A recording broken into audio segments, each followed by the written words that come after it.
नमस्कार। Tax with Ashwani में आपका स्वागत है। फ्राइडे का दिन है और आज के दिन हम बात करते हैं फाइनेंस और इकोनॉमिक्स के ऊपर। और आप सभी लोगों को आज के दिन के वीडियो का बड़ा इंतज़ार रहता है। पिछले हमने ऑपरेटिंग इनकम, इन्वेस्टमेंट, इन चीज़ों पे बात की थी। इसी श्रृंखला में हम और आगे बढ़ते हैं। तो सबसे पहले हम देखते हैं कि जो हम इन्वेस्टमेंट करते हैं उसका पर्पस क्या रहता है। उसका पर्पस रहता है कि हम जो हमारा लैडर पे खड़े हैं, हम जिस लैडर पे हैं उससे अपने स्टेटस को ऊपर बढ़ाना। अब पहले लैडर समझते हैं। लैडर क्या है? लैडर में सबसे पहले पुअर के बाद lower middle class, upper middle class, rich, very rich और सुपर रिच। ये एक लैडर है और हम जहाँ पे भी खड़े हों उससे ऊपर अपने आप को ले जाने की कोशिश करते हैं। चाय पी रहे हैं, आज सुबह का वक्त है।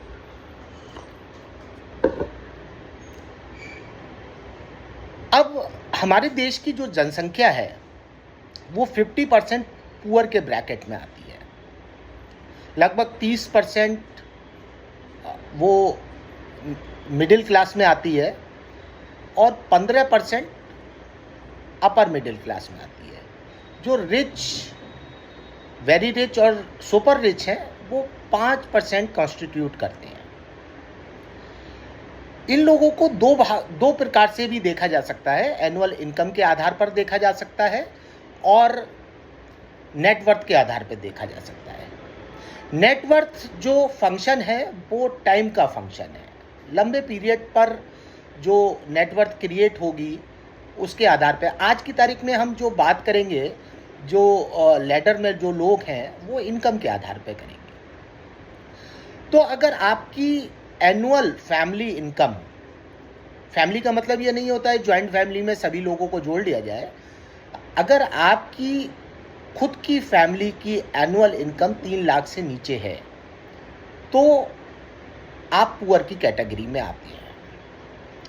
अगर यही इनकम 3 से 10 के बीच में होती है तो आप लोअर मिडिल कैटेगरी में आते हैं और 10 से 20 लाख के बीच में होती है तब आप मिडिल क्लास कहलाते हैं और 20 से 50 के बीच में आती है तो आप अपर मिडिल क्लास में आ जाते हैं और 50 से फिर चालू होता है रिच का क्राइटेरिया, 50 के ऊपर का। तो अब आपको ये देखना है कि आप लैडर में किस जगह खड़े हुए हैं और वहाँ से आपको धीरे धीरे, आप ऐसा नहीं हो सकता कि आज आप लोअर मिडिल क्लास हैं, आप सडनली आप वेरी रिच हो जाएंगे, सुपर रिच हो जाएंगे। सुपर रिच की डेफिनेशन तो बहुत वेग है। सुपर रिच तो सिर्फ 2 ही चीज़ों से बन सकते हैं। या तो आप कोई ऐसा काम करते हैं जिसमें बहुत अधिक प्रॉफिट है और उसके साथ आपने लेवरेज ले रखा है। लेवरेज मीन्स आप लोन पर हैं, तब आप सुपर रिच में बन सकते हैं। मेहनत करके या जनरल वर्क करके आप कभी सुपर रिच नहीं बन सकते। या दूसरा, आप जानते ही हैं कि मतलब कहीं से भी आप कुछ सरकारी आपको व्यवस्था प्राप्त हो गई है, या आप कोई कोटेदार हैं, या आप कोई और गलत काम करते हैं, तब आप सुपर रिच की कैटेगरी में आ सकते हैं। लेकिन अगर आपका स्केल नहीं है बिजनेस का और स्केल आता है लेवरेज से, तो लेवरेज ही आपको सुपर रिच बना सकता है। तो इस मैकेनिज्म को अगर आप देखेंगे कि आप कौन से लैडर पे खड़े हुए हैं और उस लैडर से आप धीरे धीरे आगे बढ़ेंगे, आप सडनली आप नहीं आगे बढ़ सकते। तो हमारा जो इन्वेस्टमेंट है वो, उसका पर्पस ये है कि आपका स्टेटस को चेंज करना। आप अपने आप को पुअर से लोअर मिडिल क्लास में लाइए, लोअर मिडिल क्लास से मिडिल क्लास में लाइए, मिडिल से आप अपर मिडिल क्लास में लाइए और ऐसे धीरे धीरे आगे बढ़ते जाइए। तो इस तरीके से आप करेंगे तो over a period of time आपकी फैमिली के सारे पैरामीटर्स चेंज हो जाएंगे। इन्वेस्टमेंट करने में हमें ध्यान किस चीज़ का रखना है? 3 मेन चीज़ें हैं। पहला चीज़ है डाइवर्सिफिकेशन, दूसरा चीज़ है रिटर्न और तीसरा चीज़ है कंपाउंडिंग। तीनों चीज़ों की हम धीरे धीरे बात करेंगे। आज हम बात करेंगे सिर्फ डाइवर्सिफिकेशन के ऊपर।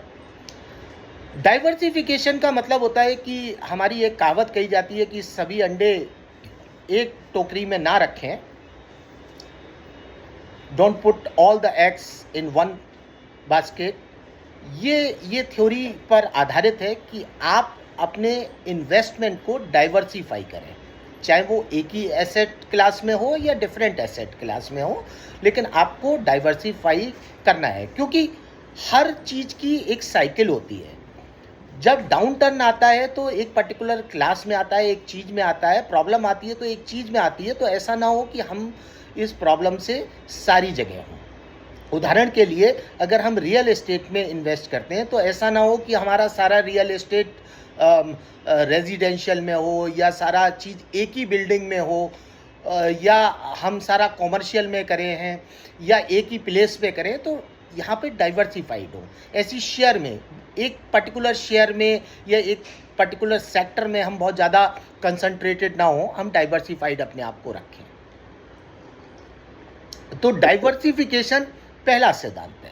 आपको डाइवर्सिफाई का मतलब ये नहीं है कि आप एक साथ थोड़ा थोड़ा 1-2% सब में लगा दें, ये नहीं, इससे तो और प्रॉब्लम हो जाएगी। आपको 5, 10, 15, डाइवर्सिफिकेशन का मतलब होता है कि मैक्सिमम आप 10 से 15 के बीच में आप रहें, अपने बास्केट्स चुनें और उनमें डिफरेंट चीज़ें रखें। तो आपको डाइवर्सिफिकेशन पहला जो रूल है वो आपको फॉलो करना है।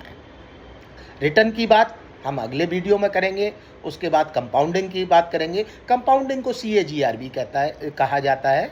इन दोनों चीज़ों की बात हम बाद में करेंगे। तो यहाँ पर आपको एक बात ध्यान रखना है, इनकम के आधार पे अपना लैडर देखना है। उस लैडर में आप कहाँ पर कैसे कैसे आप बढ़ेंगे उसका प्लान करना है, और प्लान करने में 3 चीज़ों का ध्यान रखना है, डाइवर्सिफिकेशन, रिटर्न और कंपाउंडिंग। आज हमारी डाइवर्सिफिकेशन पे कुछ बात हुई है, अब अगले वीडियो में रिटर्न पे बात करेंगे और कंपाउंडिंग पे बात करेंगे। आज के लिए इतना ही काफ़ी। Thank you. फिर मिलते हैं नए वीडियो में नई चीज़ के साथ।